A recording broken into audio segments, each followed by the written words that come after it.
নমস্কার, আপনারা দেখছেন জেলা বার্তা। আপনাদের সঙ্গে আমি শান্তিপ্রিয়া। দোল উৎসব, আসন্ন দোল উৎসবকে কেন্দ্র করে প্রশাসনিক বৈঠক। বোলপুর শান্তিনিকেতন থানায় আসন্ন দোল উৎসবকে কেন্দ্র করে সর্বদলীয় বৈঠক ডাকা হয় প্রশাসনের পক্ষ হইতে। কারণ বোলপুর শান্তিনিকেতন এলাকায় বসন্ত উৎসবকে কেন্দ্র করে বাইরে থেকে বহু পর্যটক এখানে আসেন। যদিও এবারে বিশ্বভারতী তাদের নিজের মতো করে বসন্ত উৎসব করবে, সেখানে বাইরের লোকজনদের কোনো প্রবেশ অধিকার থাকবে না।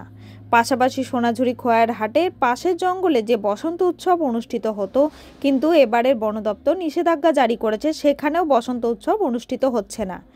তা সত্ত্বেও বোলপুরে বিভিন্ন জায়গায় বসন্ত উৎসব পালিত হবে। সেই জন্যই প্রশাসনের তরফ থেকে আগে থেকে প্রশাসনিক বৈঠক করা হলো, যাতে বোলপুরে যানজট সৃষ্টি না হয়, বসন্ত উৎসবে আগত পর্যটকদের কোনো অসুবিধা না হয়। সেই জন্য প্রশাসনিক তৎপর। ট্রাফিক ব্যবস্থা নিয়ে বিশেষ আলোচনা হয় সুষ্ঠুভাবে যাতে বসন্ত উৎসব পালিত হয়, তাই বোলপুর প্রশাসন তৎপর। এই প্রশাসনিক বৈঠকে উপস্থিত ছিলেন অতিরিক্ত পুলিশ সুপার রানা মুখোপাধ্যায়, শান্তিনিকেতন থানার ওসি কস্তুরী মুখোপাধ্যায় সহ অন্যান্য প্রশাসনিক আধিকারিকরা। এছাড়াও বোলপুরে বিভিন্ন ওয়ার্ডের কাউন্সিলর সহ ব্যবসায়ীরা উপস্থিত ছিলেন।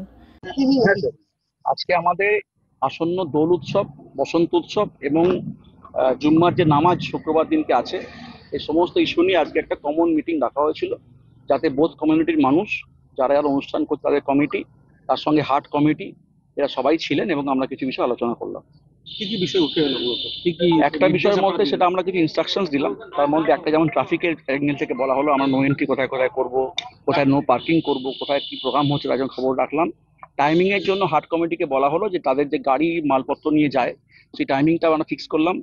আর তার সঙ্গে আমরা যারা কমিটি এখানে দোলের জন্য কোনো প্রোগ্রাম করছেন, সেই দোলের প্রোগ্রামের জন্য আমরা কিন্তু তাদের বললাম যাদের অনুষ্ঠানে কোনো সমস্যা না হয়, নেশার জিনিস যাতে ইউজ করা না হয়, কোনো মহিলা অসম্মান যাতে না করা হয়, একই সঙ্গে ডিজি যাতে বাজানো না হয়, এই সমস্ত কিছু আলোচনা ওখানে বলা হলে ওনারা বললেন যে মেনে চলবেন।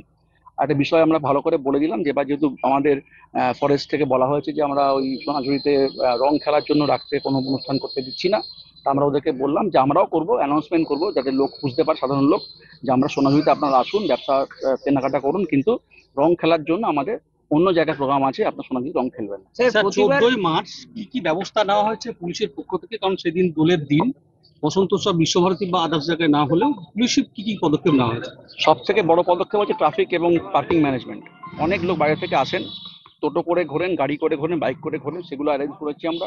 নাম্বার 2 হচ্ছে ক্রাইম ম্যানেজমেন্ট, কারণ এই সময়তে লোকজন সুযোগ নিয়ে আমরা দেখেছি অন্যান্য ক্ষেত্রেও বেশ কিছু ছুটকো ছাটকা পেটি ক্রিমিনালস বদমাইশি করতে চায়, তাদেরকে আটকানোর জন্য আমাদের টিম থাকবে।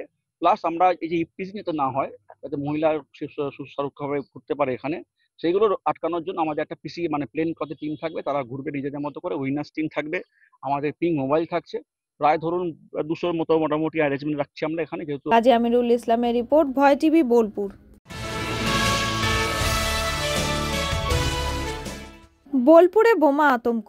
বোলপুর নিচু বাঁধগোড়া এলাকায় 16 নম্বর ওয়ার্ড সবুজপল্লীতে পরিত্যক্ত একটা ব্যাগকে ঘিরে বোমা আতঙ্কের সৃষ্টি হয়। স্থানীয় সূত্রে জানা যায় যে ওখানে একটি ছেলে ব্যাগ রেখে পালিয়ে যায়। স্থানীয় মানুষদের সন্দেহ হয় যে ব্যাগটা কী কারণে ফেলে চলে গেল। সঙ্গে সঙ্গে এলাকায় চাঞ্চল্য ছড়িয়ে পড়ে।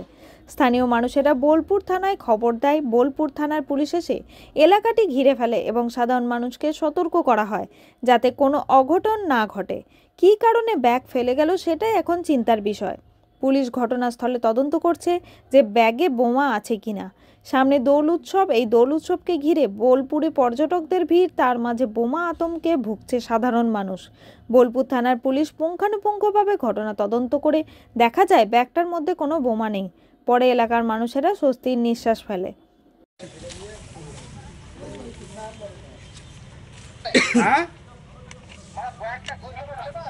না না না বাইপাস বাইপাস কতবার আমার ইয়া হয়নি, চর্বি হয়নি।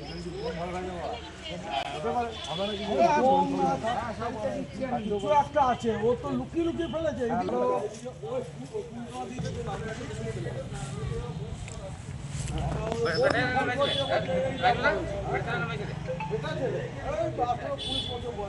দেখার মধ্যে ওই ছেলেটা এইদিকে এসেছে, এসে এখন দুটো কুড়িলো, তারপরে কুড়িয়েছে, তারপরে ওইদিকে লুকিয়ে লুকিয়ে তাকাতে এসে এই জায়গাতে চারিদিকে তাকিয়ে এখানে নামিয়ে দিয়ে চলে গেছে।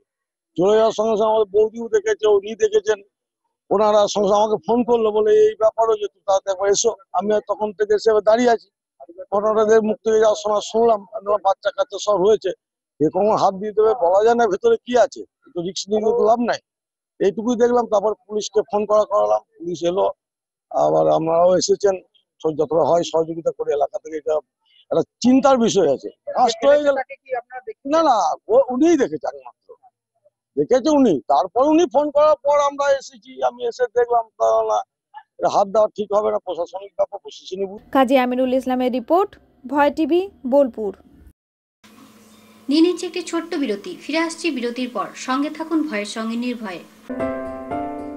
সিউড়িতে অত্যাধুনিক চিকিৎসা পরিষেবা নিয়ে এলো সৃজন পলিক্লিনিক। ওষুধের দোকান সহ অত্যাধুনিক মানের প্যাথোল্যাব, কম্পিউটার তথা অত্যাধুনিক মেশিনে রক্ত, মল, মূত্র ও থাইরয়েড পরীক্ষার সঙ্গে এখানে রয়েছে বিশিষ্ট চিকিৎসকদের বসার চেম্বার। রোগীদের স্বাচ্ছন্দ্যের কথা ভেবে সম্পূর্ণরূপে এসি নিয়ন্ত্রিত সৃজন পলিক্লিনিকে রয়েছে বসার সুবন্দোবস্ত, বিশুদ্ধ পানীয় জল ও টয়লেটের ব্যবস্থা। এখানে বসছেন সিউড়ি সদর হাসপাতালের বিশেষজ্ঞ চিকিৎসক সহ অন্যান্য শহর ও হাসপাতালের বিশিষ্ট চিকিৎসকরা। সৃজন পলিক্লিনিক ও প্যাথোল্যাব, সিউড়ি, বীরভূম। সিউড়ি সদর হাসপাতালের পাশে ফাঁড়ি ঘরের উল্টো দিকে। Mobile number 8373071019, 9474437713, 9434326822। ফিরে এলাম বিরতির পর। তারাপীঠ মহাশ্মশানে হিন্দুদের ভাবাবেগে আঘাত দিয়ে অবৈধভাবে বৈষ্ণবদের সমাধি ধ্বংস করে নির্মাণ কাজ করার বিরুদ্ধে বিজেপি বীরভূম জেলার উদ্যোগে তারাপীঠ টিআরডিএ অফিসের সামনে ধর্ণা ও অবস্থান বিক্ষোভ চলছে। মহামান্য আদালতের রায় উপেক্ষা করার জন্য দোষী ব্যক্তিদের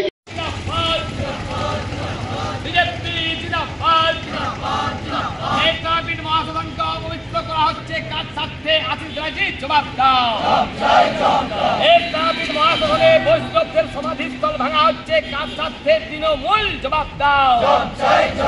আরে হিন্দু ভাবে আঘাত দেওয়া হচ্ছে কার স্বার্থে? তৃণমূল, জবাব দাও। তাই তো বলি বৈষ্ণবদের স্বার্থে বিজেপি লড়ছে। ভয় টিভি, তারাপীঠ। উচ্চ মাধ্যমিক পরীক্ষার্থীর মায়ের মৃত্যু বোলপুরে। বোলপুর শ্রীনিকেতন অন্তর্গত রূপপুরে রূপঙ্কর ভাদুরী উচ্চ মাধ্যমিক পরীক্ষার্থী আজ ছিল দর্শন বিভাগের পরীক্ষা, কিন্তু দুর্ভাগ্যবশত আজ সকালে রূপঙ্করের মা হৃদরোগে আক্রান্ত হয়ে মারা যান। মা হারানোর পরেও রূপঙ্কর নিজে মনোবল না হারিয়ে মনের জোরে পরীক্ষা কেন্দ্রে এসে পরীক্ষা দেয়। রূপঙ্করের মনের জোর দেখে সকলেই সহযোগিতার হাত বাড়িয়ে দেন, স্কুলের শিক্ষক শিক্ষিকা থেকে শুরু করে সর্বত্র। কারণ মাতৃহারা এক ছাত্রের মনের জোর দেখে সকলেই আশ্চর্য হয়ে যান। রূপঙ্কর পরীক্ষা শেষে সোজা শ্মশানঘাটে চলে আসে তার মায়ের শেষকৃত্য সম্পন্ন করার জন্য। যদিও সে ভেঙে পড়েছিল, সংবাদ মাধ্যমের সামনে তার কাছে কোনো উত্তর দেওয়ার মতো মানসিকতা ছিল না। পরীক্ষা দিতে গেলে পরীক্ষা কেন্দ্র পর্যন্ত কি ঘটলো বাড়িতে? দেখুন, এই ঘটনার তো কোনো সান্ত্বনা হয় না। বড়দি ফোন করলেন প্রথমে যে এরকম 2 ঘন্টা আগে ছেলেটির মা মারা গেছে। তারপরে ও স্কুলে আসার পরে আমরা ওকে আলাদা রুমে বসানোর ব্যবস্থা করতে চেয়েছিলাম, কিন্তু ও চাইলো না, বন্ধুরাও চাইলো না। একসাথে বসেই পরীক্ষা দিলাম। ছেলেটি লিখেছে কিন্তু ভালো, পরীক্ষা দিয়েছেন, যথেষ্ট ভালোই লিখেছে। কাজী আমিরুল ইসলামের রিপোর্ট, ভয় টিভি, বোলপুর। আজকে জেলা বার্তা এই পর্যন্তই। নমস্কার।